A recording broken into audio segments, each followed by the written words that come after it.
Selamat siang investor, kembali bersama saya Melina dari Maxco Future News. Pada kesempatan kali ini kita akan membahas berita seputar indeks saham, forex, dan juga komoditas. Bursa saham berjangka Amerika Serikat naik dalam perdagangan pada hari Senin malam setelah saham-saham teknologi mengalami aksi jual terpuruk dalam 5 bulan terakhir.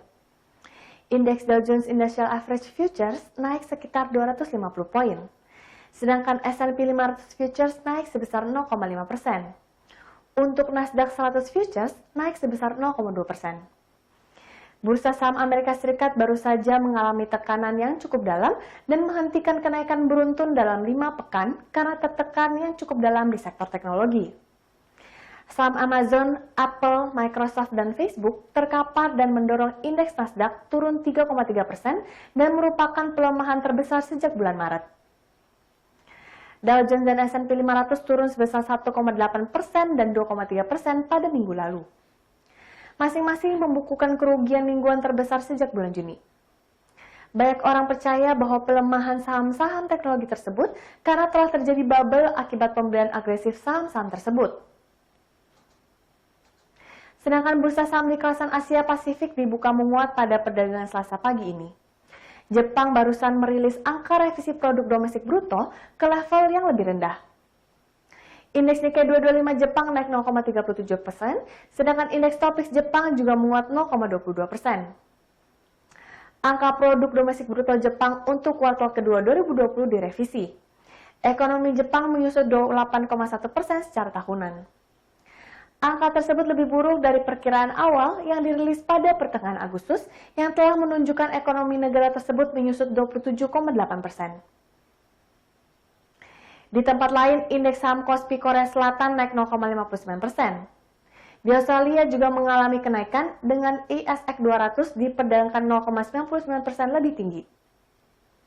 Secara keseluruhan, indeks MSCI Asia di luar Jepang diperdagangkan 0,22% lebih tinggi. Investor bursa saham di Asia kemungkinan akan terus memantau perkembangan geopolitik. Hubungan Amerika Serikat dengan China kembali memanas dengan adanya tambahan produk China yang mendapat perlakuan berbeda dari Amerika Serikat. Sementara itu, ketegangan juga meningkat antara Inggris dengan Uni Eropa dan menempatkan peluang beresiko dari kesepakatan perdagangan pasca Brexit dalam beberapa bulan mendatang. Beralih ke berita komoditas, harga emas bergerak melemah hari ini menyusul penguatan dolar Amerika Serikat. Kebangkitan indeks dolar dari level terendahnya dalam 2 tahun menekan harga emas. Pada pukul 9 waktu Indonesia Barat, harga emas dunia di pasar spot terkoreksi 0,15% ke level 1.925,97 dolar per troy ounce. Pada saat yang sama, indeks dolar Amerika Serikat yang mengukur posisi greenback terhadap 6 mata uang utama lainnya naik 0,48% ke level 93,162. Dolar yang lebih tinggi membebani emas, sementara ketidakpastian jangka panjang masih bertahan di pasar, menempatkan harga di bawah. Analis memprediksi emas kemungkinan diperdagangkan sideways karena kekhawatiran resesi telah diperkirakan dan investor sekarang menunggu untuk melihat apa yang terjadi selanjutnya terkait kebijakan Bank Sentral. Bank Sentral Global telah memangkas suku bunga untuk mengatasi krisis akibat virus corona. Hal tersebut membuat harga emas naik lebih dari 27% tahun ini karena suku bunga yang lebih rendah menurunkan biaya peluang untuk memegang emas batangan yang tidak memberikan imbal hasil. Fokus investor sekarang tertuju pada keputusan kebijakan Bank Sentral Eropa yang akan diumumkan pada hari Kamis mendatang. Wallet investor memperkirakan harga emas dapat mencapai 2.243 dolar per troy ounce di akhir tahun depan. Ini artinya potensi upside emas dari posisi sekarang ada 15,7%. Namun perlu diingat meski fundamental emas dinilai masih kokoh, perkiraan harga ini tidak bisa dijadikan patokan utama untuk mengambil keputusan dalam berinvestasi. Bagi para investor yang ingin membeli emas, sangat disarankan untuk melakukan studi komprehensif dan membeli pada momentum yang sangat tepat.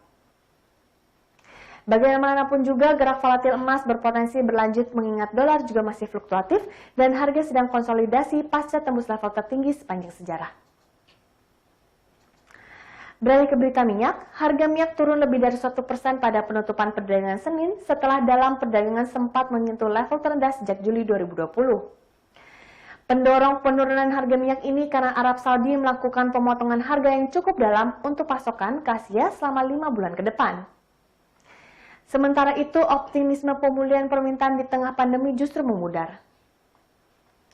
Hari ini harga minyak mentah Brent berada di $42,21 per barrel, turun 45 sen atau 1,1% setelah sebelumnya turun ke level $41,51 per barrel, terendah sejak 30 Juli. Sedangkan harga minyak mentah West Texas Intermediate Amerika Serikat tergelincir 51 sen atau 1,3% menjadi $39,26 per barrel setelah sebelumnya turun menjadi 38,55 dan menjadi yang terendah sejak 10 Juli. Dunia tetap dibanjiri minyak mentah meskipun adanya pemotongan pasokan dari OPEC+. Upaya pemerintah untuk merangsang ekonomi global dan permintaan minyak juga belum terlalu terasa. Akibatnya, pabrik penyulingan telah mengurangi produksi bahan bakar mereka dan menyebabkan produsen minyak seperti Arab Saudi untuk menurunkan harga untuk mengimbangi penurunan permintaan minyak mentah. Libur hari buruh yang berlangsung pada hari Senin kemarin menandai akhir musim puncak permintaan musim panas di Amerika Serikat dan memperbaharui fokus investor pada permintaan bahan bakar yang tetap lesu karena ekonomi melemah. Sekian berita seputar indeks saham, forex, dan komoditas untuk hari ini. Saya Melina pamit undur diri. Terima kasih dan sampai jumpa lagi.